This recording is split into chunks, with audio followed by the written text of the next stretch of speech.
పలు రోగములకు నీ పాదతీర్థమే కాని వలపు మందులు నాకు వలదు చెల్లిమి సేయుచు నీకు సేవ చేసేద కాన నీ దాసకోటిలో నిలుపవయ్యా.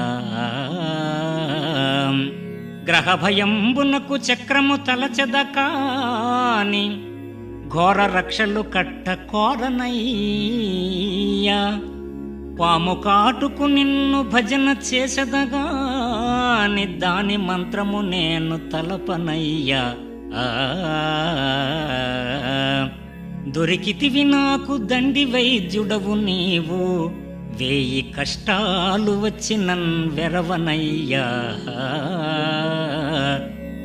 భూషణ వికాస శ్రీధర్మపుర నివాస దుష్ట సంహార నరస